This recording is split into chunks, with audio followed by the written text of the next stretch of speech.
In today's video, I'm going to show you how to use a paint spray gun, and we're going to spray aluminum paint onto a set of rims that we're going to refinish. This is not a sponsored video, but I'm going to unbox the Vaper spray gun that I bought. It was less than $80 in Canada in August of 2019. So we're just going to have a look at what's inside the box. Then we're going to hook up the spray gun, and we're going to spray some either trim clad rust paint or Rust-Oleum. Again, no sponsorship here. Just we're going to use the paint that whatever I get the best deal on. So here's the Vaper gravity feed spray gun we're going to use.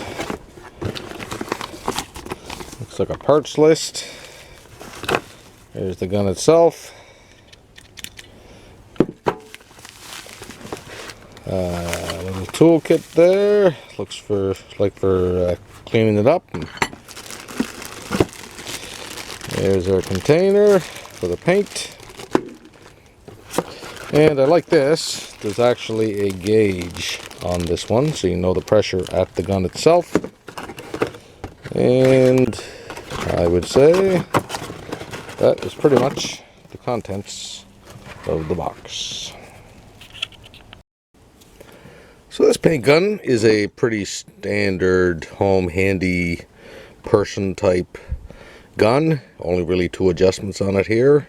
We're going to talk about these in a little bit. You got one for your the volume of paint and one for your pattern. So this is where our little gauge there is going to connect on. We're going to take a quick connect and put it on too. This is all part of the kit, but there's no quick connect there to connect to our air compressor. So you can connect this directly to the hose from your air compressor, but you're better off to put a quick connect on it. So you put Teflon tape on first, and I'm going to grab one of those. Actually, I'll put that on a second. We're going to grab, we got a container with a quick connector. I will grab one of those. Here's the connector I was talking about to go to the air compressor. I put the Teflon tape on here. The gun has a little toolkit with it here, and this wrench that doesn't really seem to fit anything. Whatever. This is a 15mm wrench on my fitting to go to the compressor. And over here on the handle of the gun, I'm going to tighten up that pressure gauge.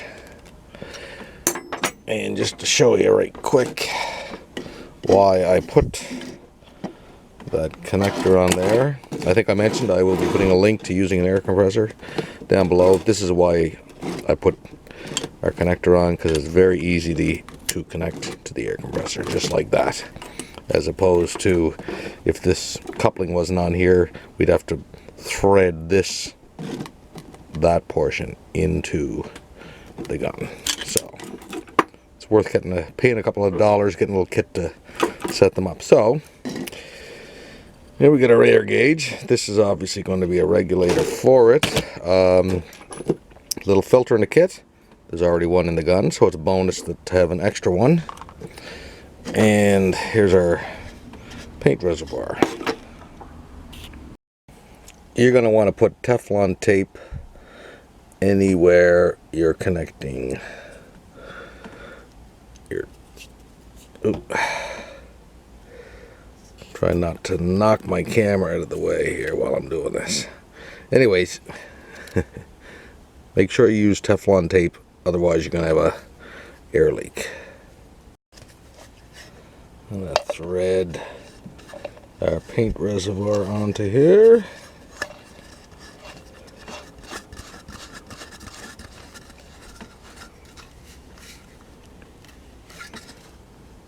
There we go. So our little instruction booklet here tells us to use the gun at 15 to 50 psi. For any of my projects, I've always used 30 psi. It works for me. There's lots of great videos on YouTube by expert car painters and guys like that. If you really want to get good at this, I just paint things when I have to. I've had pretty good results over the years. Been doing it since I was a teenager. Whenever I'm painting a car every few years or whatever. Speaking of which, upcoming video, we're going to paint that car over there. So we'll give this gun a run for its money. And here's the acetone in the container.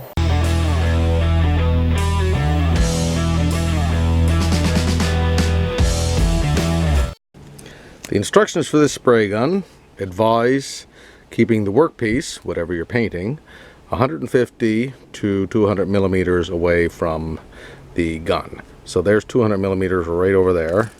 Take this out a little bit. Right there. And 150 is about there.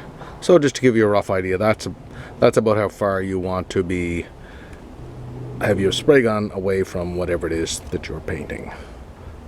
That range there. When you're painting, avoid the tendency to go in motions like that, in an arc type motion, which our arm kind of tends to want to do. Basically place it and then try to keep it go across and then back like this. And what you want to do is, when you're moving like this, there's our trigger. If I had this loaded now, paint would come out of that. So you want to hit your trigger, start to move, and then about now hit the workpiece, and then stop, continue the motion. So kind of, I'll show you this actually in a minute here, but basically it's going to be, you start to move, hit the trigger, the gun operates, stop painting, release the trigger, continue the motion, and that tends to get rid of having overlap. To turn on the pressure to the air gun, I have pressure on the hose here from the air compressor. To turn the pressure on to the gun, we take this, we have to pull this out and then turn it clockwise. As we watch our gauge here, you can see the pressure coming in onto the gun. I'm going to put it to about 30 psi. This gauge is kind of gummed up, but I'm going to turn it a little more. So again, I'm going to turn it from this direction, clockwise, increase the pressure. Okay, then you push this in to lock it in place. Now if I want to, you have to push that in to lock it in like that, and that will be the pressure it will maintain. I'm actually going to lower that pressure a bit. I want 30 psi. So pull this out, turn this counterclockwise from that direction, and that will release it down to about 30 psi. Then I'm going to push this in to lock it in place. I tried to do this portion of the video with my breathing apparatus on. Unfortunately, you couldn't hear me. So just briefly, make sure, again, use your respirator. I'm going to do it without it just for this portion of the video. Here's our two controls. This control here is our spray pattern, how wide the pattern is. This one here, you turn it and it's going to adjust the amount of paint coming out. You're going to mess around with this. Depending on what you're painting, you basically want as little paint coming out as you can that'll cover the area you want. You start putting too much and it might run. So I'm just going to show you briefly here.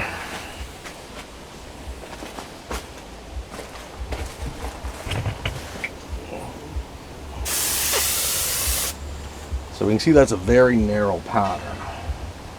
So I want to increase that a bit. We turn this, I believe, the pattern will widen if we go counterclockwise. And we can see that is the case. So let's just go extreme counterclockwise just to show you here. So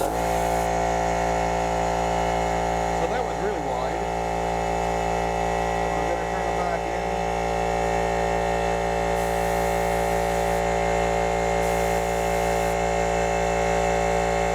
Narrow it up again.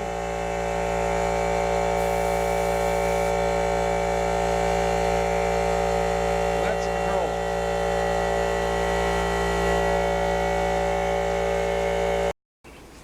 To clean the gun, put mineral spirits or something like that. I already put a bunch in there. Put the top on it. Read the instructions basically. What they tell you to do is disassemble the gun. I've been doing the multiple coats of paint on those aluminum rims, so I'm not gonna totally take it all apart right now and do that, but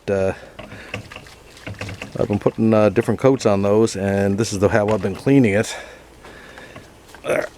after I put a coat on, and it seems to be spraying just fine. Anyway, then I'm just going to shoot that through the gun to clean it out. Hopefully this was helpful. Thanks for watching the video.